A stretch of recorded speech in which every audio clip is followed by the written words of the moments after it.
Hey guys, we're gonna try another mic test because the one a few days ago, as you saw, was foiled by Riverside Police Department. So,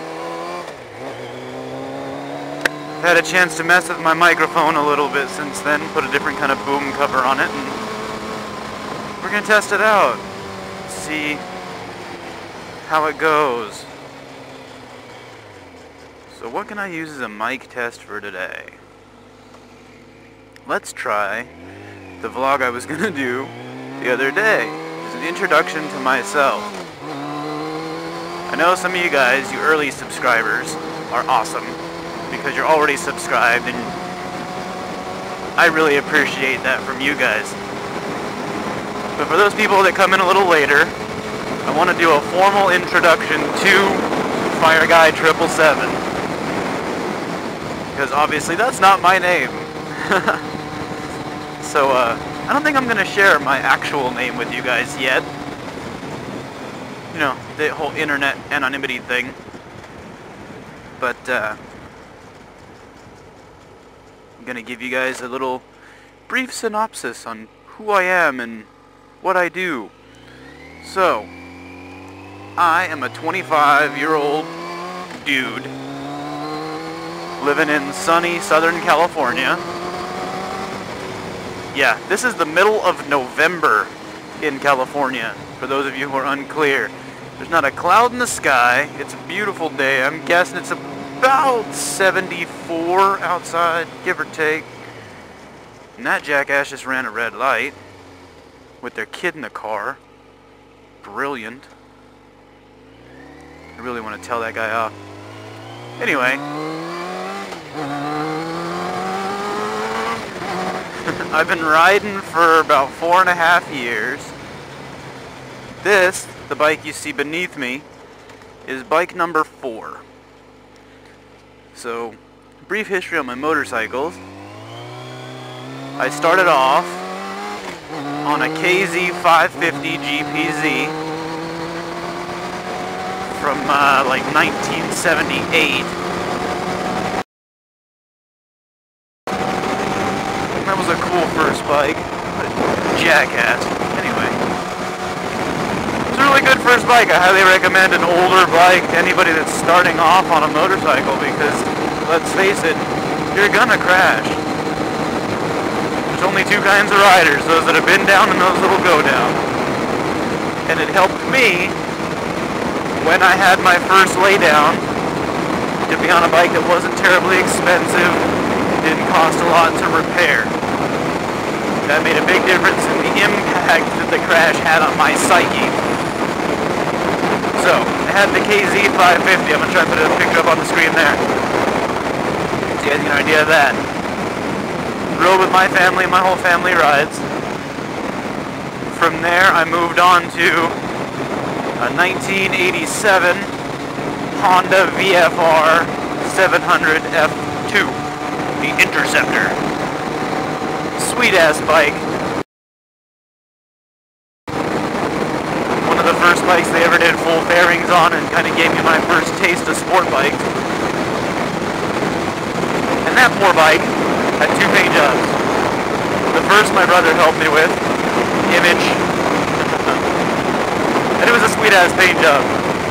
But I can't remember, somewhere between 6 months and a year after I painted that bike with my brother, I crashed it.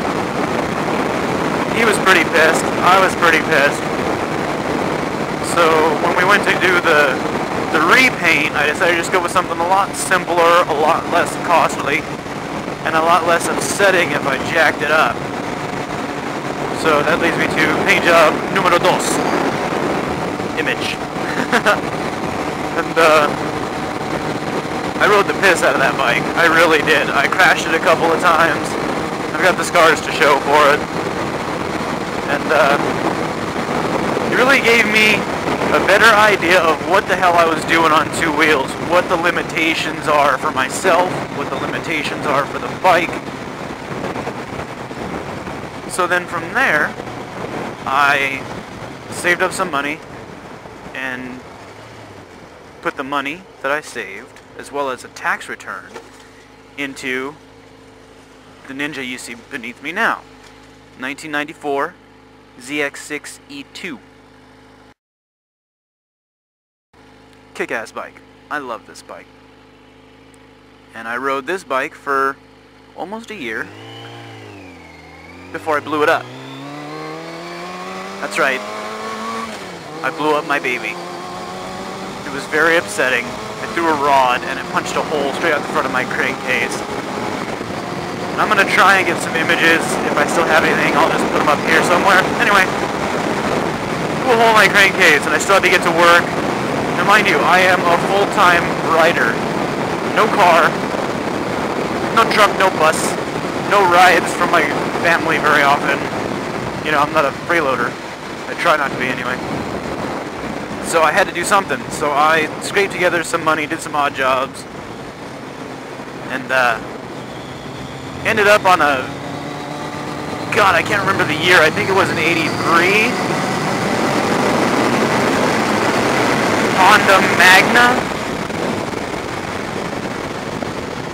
750. I think it was a Honda. Jeez, I feel like a retard right now because I can't remember the make of that bike. I remember the model. The Magna 750. And it was a pretty cool little bike. I called it the Smoker because it had a tiny little oil leak that caused it to spew out oil as I rode. And that thing smoked all the time. So I called it the Smoker. And I rode the piss out of that for about 4 months until I could save up the money to replace the motor for this. And then I got back on the Ninja and consequently sold the Smoker. Which, looking back on it, is one of the things I regret. I really, really liked the idea of having 2 bikes. Anyway, there's that. So it gives you an idea of my bike history. What else? What else is important for you guys to know? Oh, in case you haven't been paying attention, I am a prospect for a motorcycle club, clean and sober club, called the Crusaders for Serenity. And that is a very big part of my life right now. The last year I've been devoted to prospecting for this club, and I kind of think that that's one of those things that I bring to motovlogging that's unique. Because I watch a lot of motovloggers, and I have yet to see anybody with a patch on their back. So that's something I really want to share with the community and YouTube and whoever else is interested in watching it. Because it is an intense and deep world. There are a lot of riders out there that ride for a lot of different reasons. But for me, it's always been about the brotherhood. I felt out of place in the world until I got on a motorcycle. Just the way I thought, the way I acted, all of it. Everything felt weird until I met other people on 2 wheels. And then all of a sudden, everything made sense. My road rage went away, my perception of things started changing, and especially since I've been a prospect and been doing this earning my way in thing, I think I've gained a whole new understanding of myself and of the world around me. So there's that. You guys will probably see my club brothers and members of other clubs on my channel all the time. I might even try to do like something similar to the Midnight Shots interview on 2. Midnight, bro, I love you. Your videos are awesome. Your interviews on 2 are inspiring and creative and brilliant. I've never seen anything like that before, and I hope that you have many, many years and many, many interviews because it's so cool to watch. And I hope you don't mind if I kind of bite on your idea just a little, because I'm really thinking that it would be cool to show the motorcycle community who's on YouTube and on the internet the inner workings, or some of the inner workings, of this patched lifestyle. because it takes a different level of commitment to the bikes and to the life. And it's something I would really like to share, because you meet some of the most amazing people. Anyway, I'm going to cut this video short for now, but if I missed anything or if you guys have any questions, don't hesitate to ask. We'll see you around.